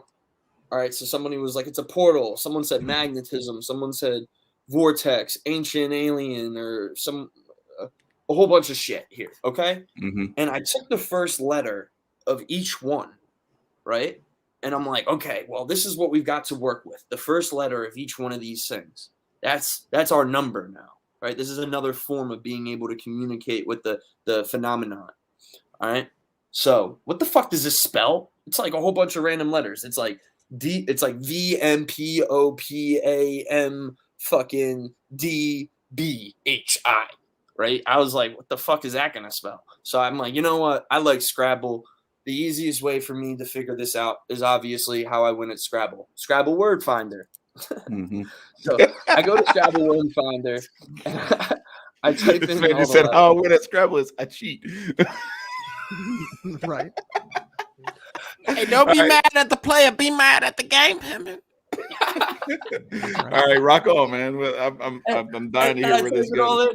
And I'm getting weird shit. I'm getting pan. I'm getting pop. I'm fucking getting map. I'm getting fucking stupid little words, right? And I'm like, it's definitely not a map there. The only thing that popped out of all of the Johns was one word that popped out to me because of how much points it was worth, not because of how much, not because of what it was saying. Because to be honest, the word that had the point match wasn't even English.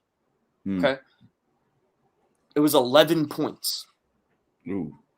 So I'm thinking, follow the synchronicity, right? 11:11. Will had a fucking was like, dude, I gotta go this time, you guys. Like, this is way. You guys are fucking tapping into something weird here. So for 11 points was the word pampa, Pampa. I said pampa. What the fuck's a pampa? Pampa, that's not a word. Pampa? I never heard of that. The fuck is a pampa? I look it up. Pampa. Doo-doo-doo-doo-doo. Guess what it stands for? Pampa Spaceship. is a tall grassland. So I look up Pampa on the GPS. There's two places that stick out. Argentina has Pampa, the tall grasslands. Oh, like Pampas grass. Argentina. Yeah. Okay. Yeah. I said Argentina, like where the fucking Nazis and shit were going on the fucking whatever the fuck they were doing down there type shit. Weird. And guess where else? Pampa Island in Antarctica. And guess where Pampa Island is? Right where in your the fucking circle. is. Oh my god. Yeah. I go, what the fuck? So I'm like, dude, this is crazy right now. So 3 times now have we been pointed to this one location in Antarctica while we're trying to communicate with a phenomenon, trying to ask about its whereabouts, what it is, and where the fuck it's at, right? Someone comes in the room similar to the way fucking Will came in with the whole coordinate, or with the picture of the UFO zoomed in on the coordinate, and he goes, "Have you guys ever heard of Deception Island?" I said, "Deception Island? What the fuck is a Deception Island?" He goes, "Look it up." We look it up. Deception Island is less than like 100 meters away from Pampa Island. Deception Island is this world-class fucking research facility that's been going on since before World War II or around World War II was it set up. And that's where they all go to do their science experiments on weird shit.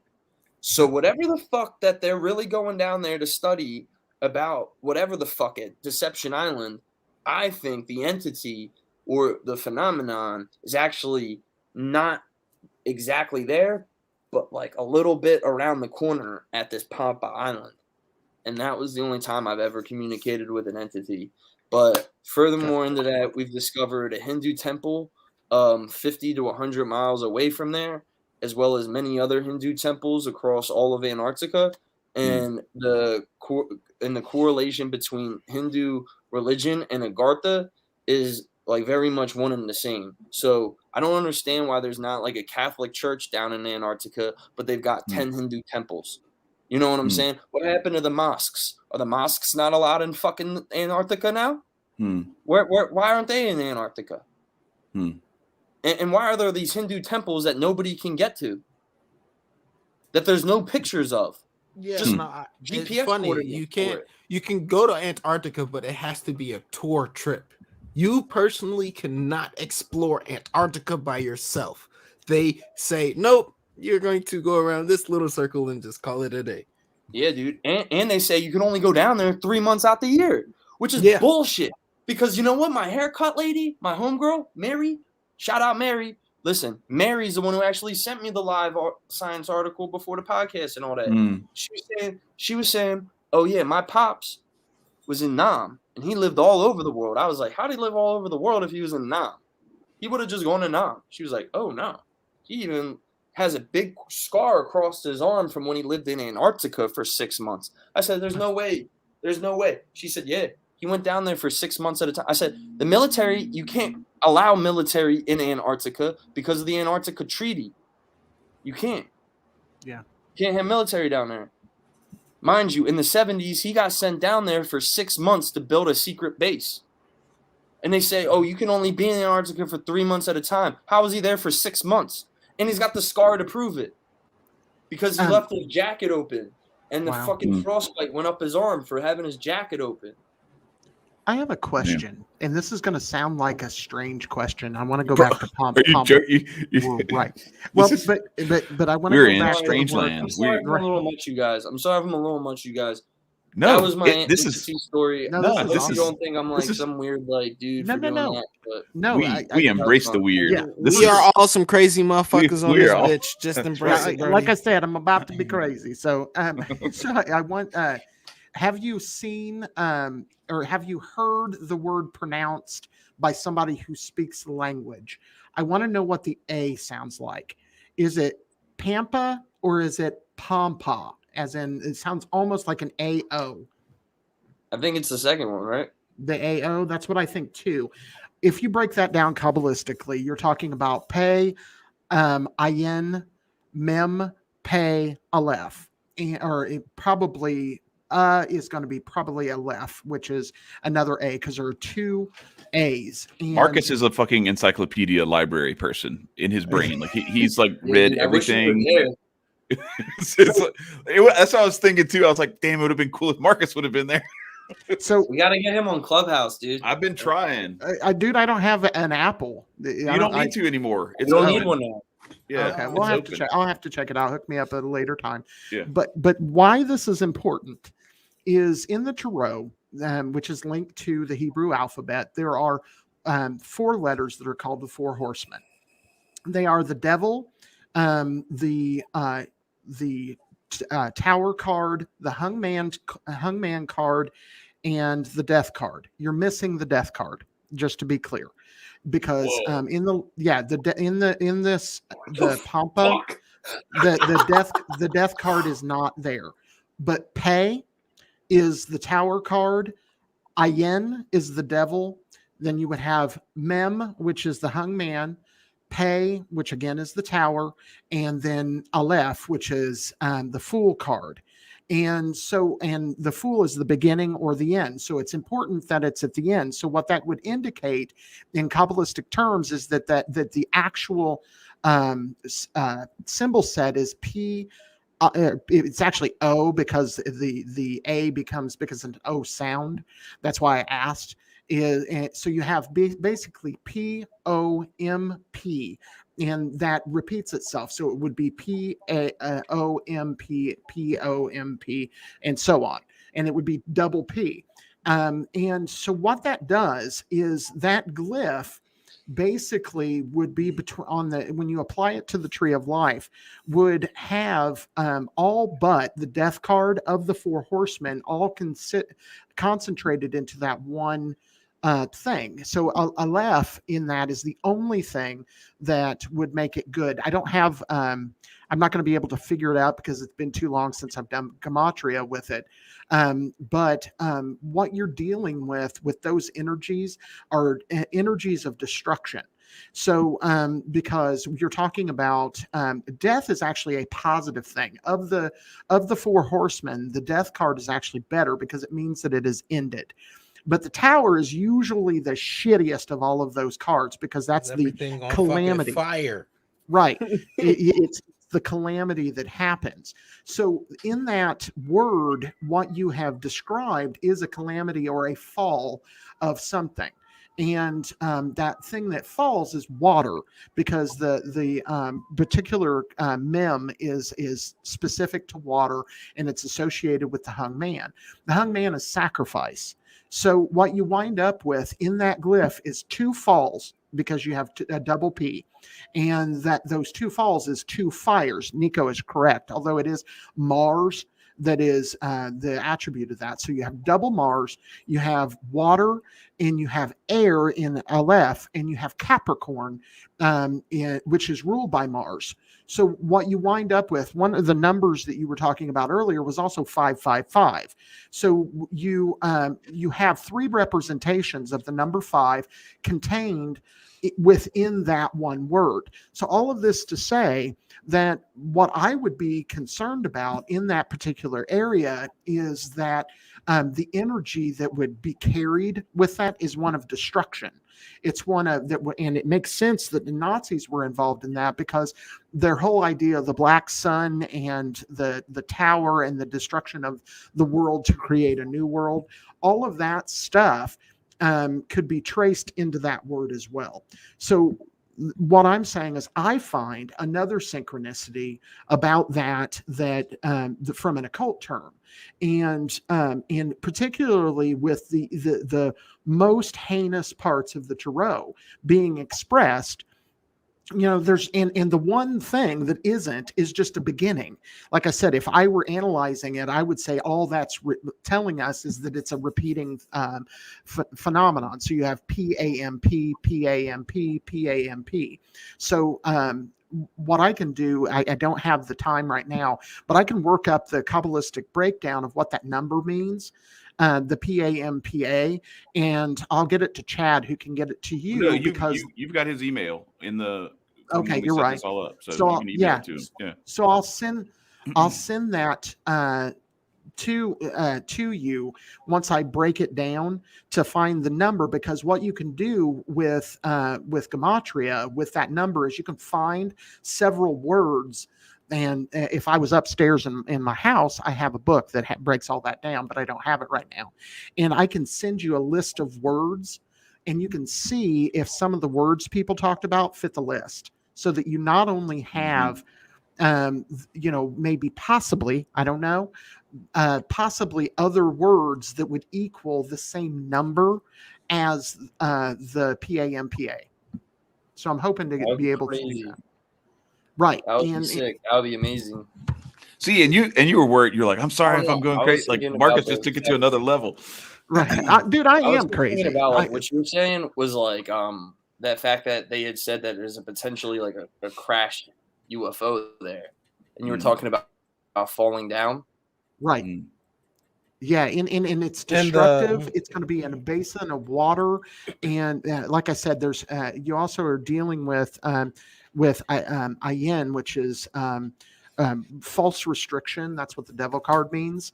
And Ayin is a particular word too, because, for instance, in false restriction, you mean like some sort of like a force field, or like a field of possibly like a field of like I don't know, like one of those little, like what they have around fucking Wakanda, where it's like, hey, this shit's not here, you can't see Right. us. Yeah, An invisibility cloak. Right, and the energy of that, if it's tied to in Luciferian circles, and to be clear, I'm not a Luciferian. I don't subscribe to any of the devil worship craziness. But in Luciferian circles, the Ayin is specific. It is linked to the demonic world, the Kalipoth, and which is where the devil comes in. And they believe that in order to, this is a Luciferian idea. Do not subscribe to this. I'm just being clear for the crazies that watch us. This is not me. This is just something I know about. But Ayin is the path that they believe they can use to kind of sneak into heaven. They believe there's a night side of Eden. There's a whole band called Therion that gets into all of this theory. Anyway, they believe that you can use the letter Ayin and the energy around the devil card to circumvent, basically jump the fence and get into heaven using evil methods. And all of this information, and I mean all of it, was definitely in the hands of the Thule Society, which branched off of the Theosophical Society and became evil. They were the bad guys, as opposed to the Theosophical Society founded by Blavatsky. So the Nazis were in the Thule Society became the Nazis. They were the spiritual center of the Nazis. So all of that energy that you're talking about would have been, in my mind, according to words, linked to that particular word. So that's just where my brain went with it. And I'm curious to see if any of the other words wind up equaling the same Kabbalistic number. So, yeah, man.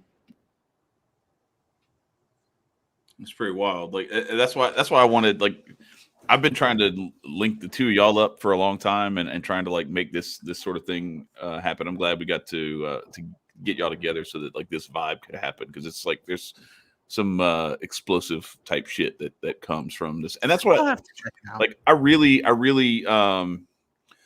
enjoy this exploration. Like I think sometimes there can be like an unnecessary fear that people have of stepping out of like their comfort zone or of their whatever they think that their I don't know, like their touchy-feely, happy place is.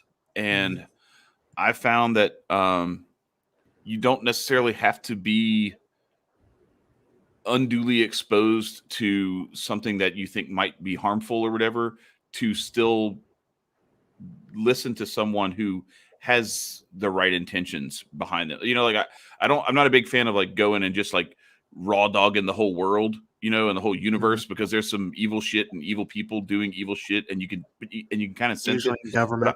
Right. But I'm okay with like, if you're attuned to like, your spidey senses saying, hey, that's probably like some shit that you shouldn't be touching on.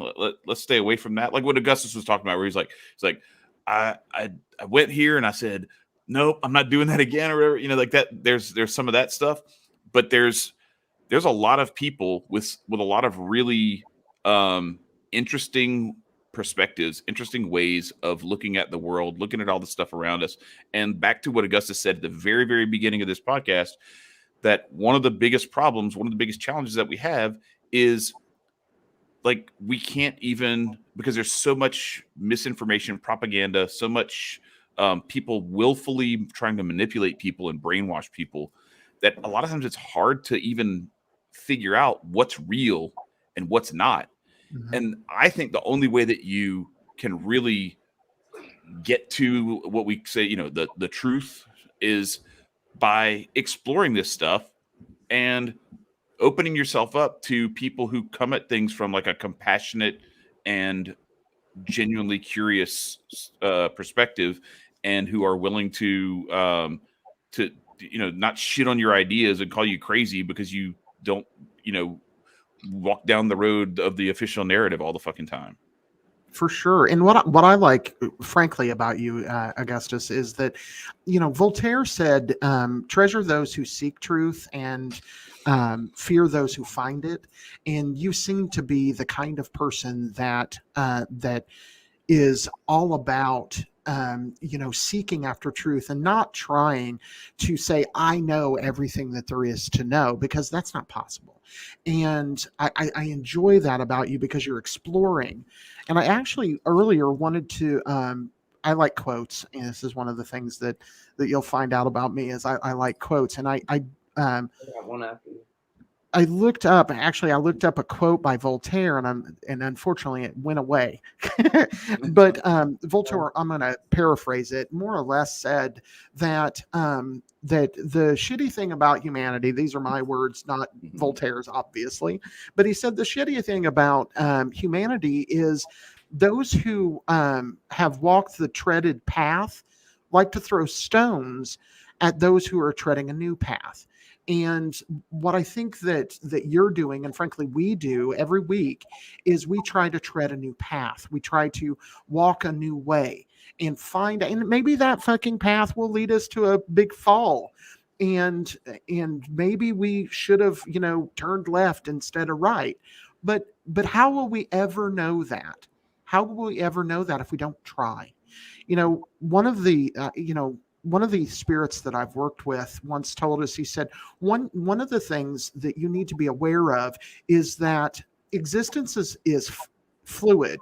And what you know as truth today may not be truth tomorrow. And imagine what your truth will be next week. That's what I was saying earlier. Truth is but a Right. series of mistruths. Correct. It's a Yeah, it's kinda beautiful, like the- beautiful quote, though, man. Thanks for sharing. I got one for you. You guys like Mike Tyson? I love sure. Mike. Yeah. All right. Mike Tyson, he said, people are just animals that have been trained to think like humans. Factual. Eating more stew and factual. They don't change nothing more than We've been trained to think that there even is a truth. you feel me, dog. Like we all, since we have a brain and we use words and big numbers, we feel as if like we are it.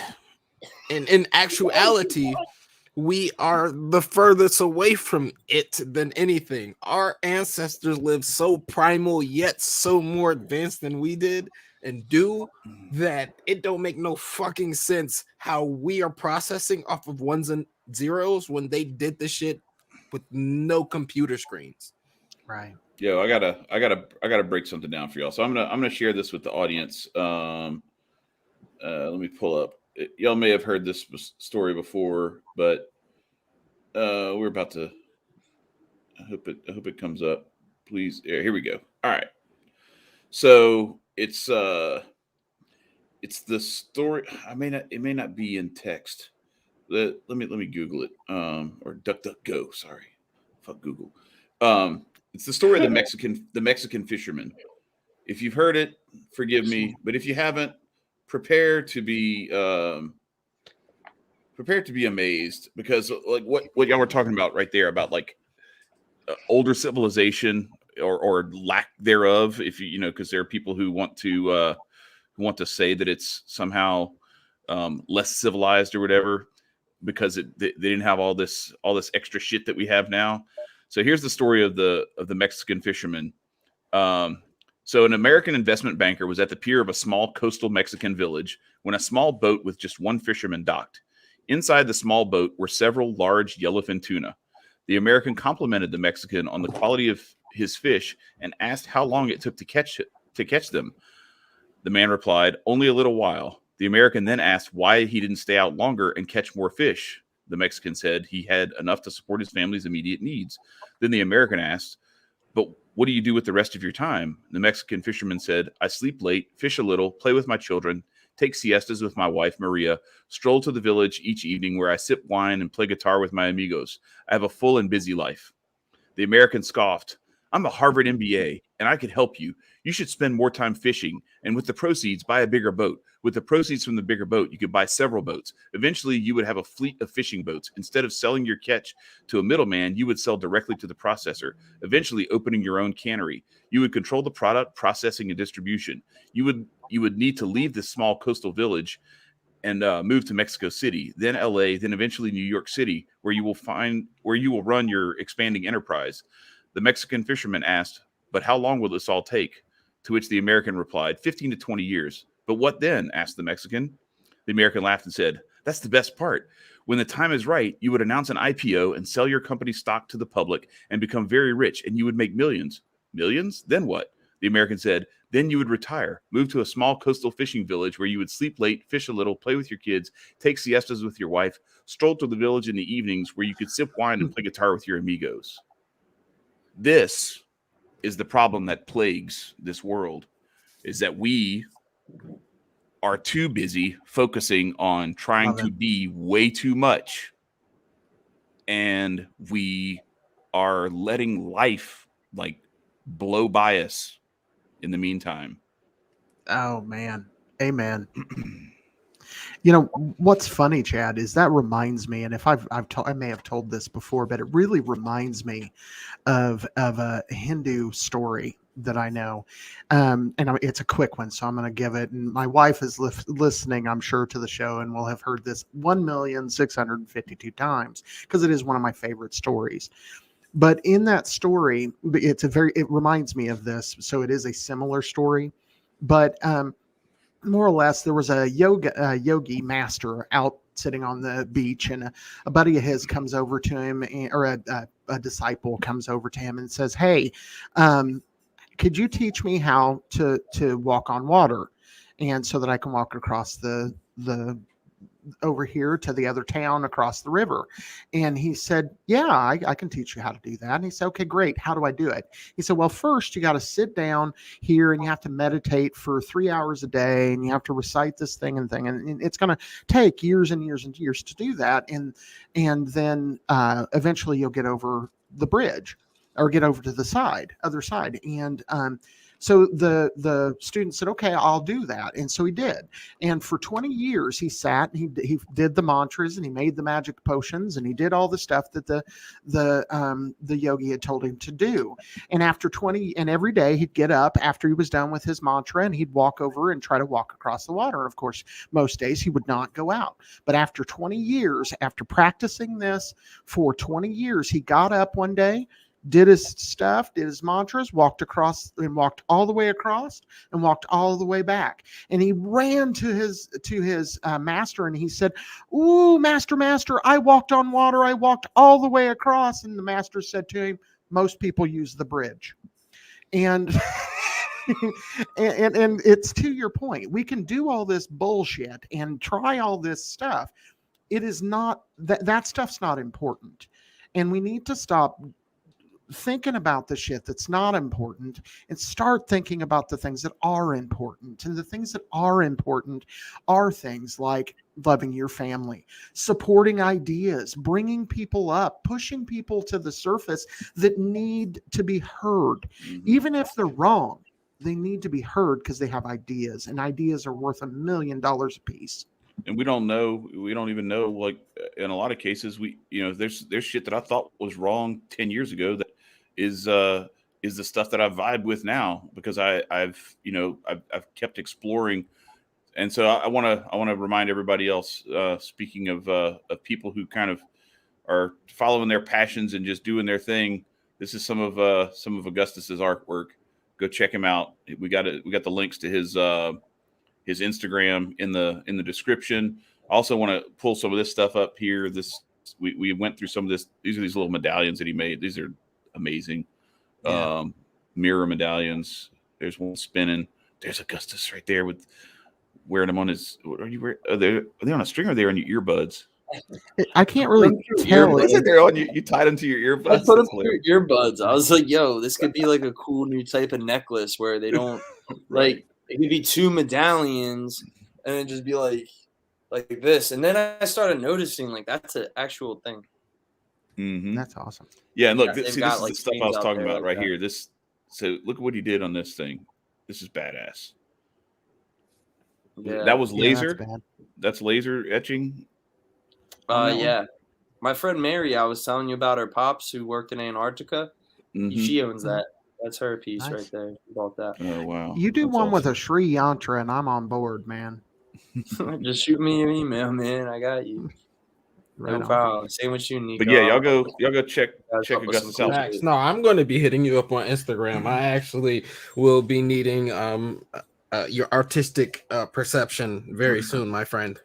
Cool. And I will. We probably should start wrapping up. Augustus, I I gotta do get up wanna- and be at work at 5 tomorrow. I Right. love you niggas, but I have to be at like work A working pimp at 5. named Slickback got to get to work. Right. These hoes don't run the street by themselves now. Come on now. Let me stop. That's great. Yeah, it was really cool getting to meet you though, man, and getting to know you guys. This has For been sure. really cool. And I will definitely look at the Kabbalistic combination of those words and send you the words. Might be tomorrow, but because I've got to get all the stuff done for the show and then go to bed myself because I've got work tomorrow. But I definitely will look at that, and because I bet I'd be willing to bet you get a couple words. I would really love it, man, and I'm sure like all my friends that were a part of the experiment would love to hear it too. Yeah, Cool. for sure. No, And Yeah, I'll have hey, to jump on Clubhouse one of these days and Yeah. hit you guys up. yeah, Yeah, vibe, man, please. Speaking of, all right, so everybody go. I think I put it in. I think I put the link to the Discord in the chat in the description as well. But I don't have the link to the Clubhouse room. I'll try to find that and put it into the description for this too. But everybody go. If you're on Clubhouse, go to Clubhouse. Go find the Preservation of the Human Race Club and join it.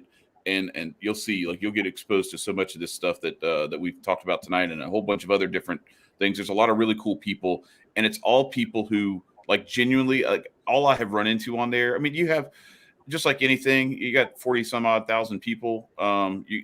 There's occasionally some folks who get a little wild and aren't so respectful and things like that. But the guys at the Preservation of the Human Race Club kind of take care of that and hold down a pretty solid, compassionate, loving, and just genuinely curious group.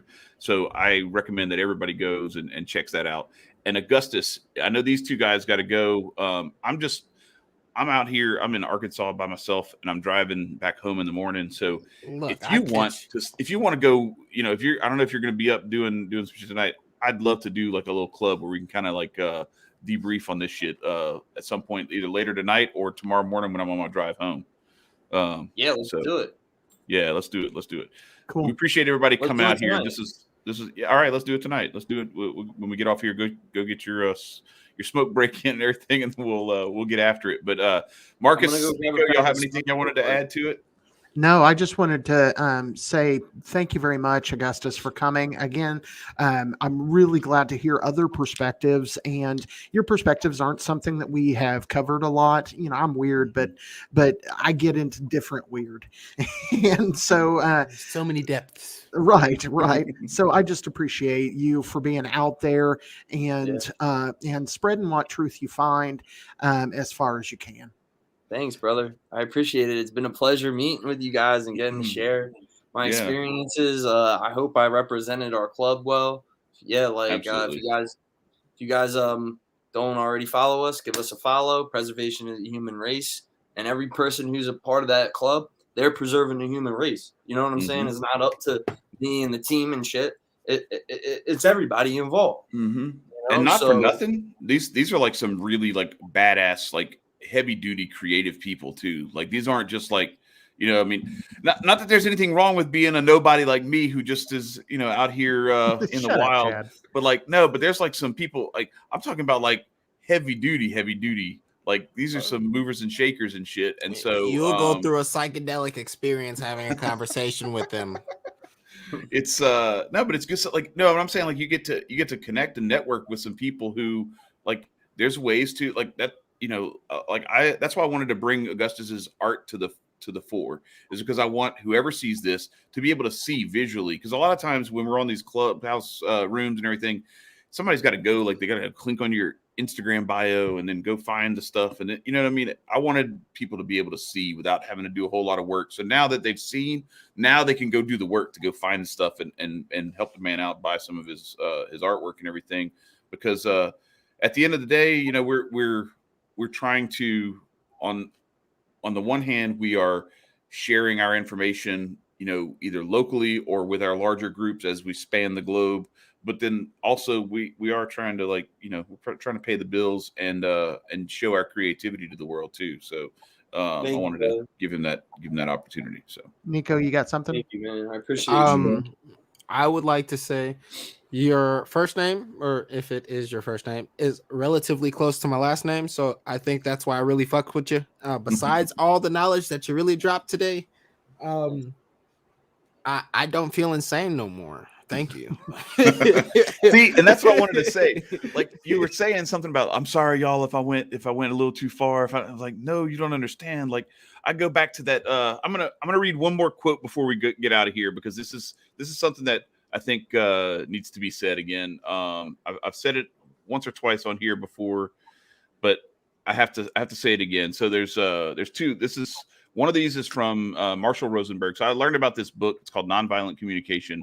From our friend Marcus and I. This is how Marcus and I met, was through the campaign for Adam Kokesh when he was running for president a couple of years ago. But he turned me on to this book a while back. It's called Nonviolent Communications by the late Marshall Rosenberg. And he says, when we have a judgmental dialogue going on within, we become alienated from what we are needing and cannot act to meet those needs. So that's part one. And then part two to follow up with that is, this is from Marianne Williamson. She ran, you might know, everybody might recognize the name. She ran for president on the Democratic ticket. She didn't make it, but she tried her best. She has some ideas that I don't necessarily vibe with, but I think she's a really good soul. I think she's a really, right. I know, but she's a really sweet, like, I think her heart's in the right place. She's really trying to do good. But she says, our deepest fear is not that we are inadequate. Our deepest fear is that we are powerful beyond belief. Yes, we are powerful beyond measure. It is our light, not our darkness, that frightens us. You are a child of God. You playing small does not serve the world. There is nothing enlightened about shrinking so that others won't feel secure around you. We were born to make manifest the glory of God that is within us. It is not just in some of us, it is in everyone. And as we let our own light shine, we consciously give others permission to do the same. And as we are liberated from our fear, our presence automatically liberates others. So an amazing quote to end with, man. I love that one. Yeah. Cool. Amazing. Everybody, you know what you're supposed to do. You ready for it, Chad? Yes, let's do it. Stay free. Peace, everybody.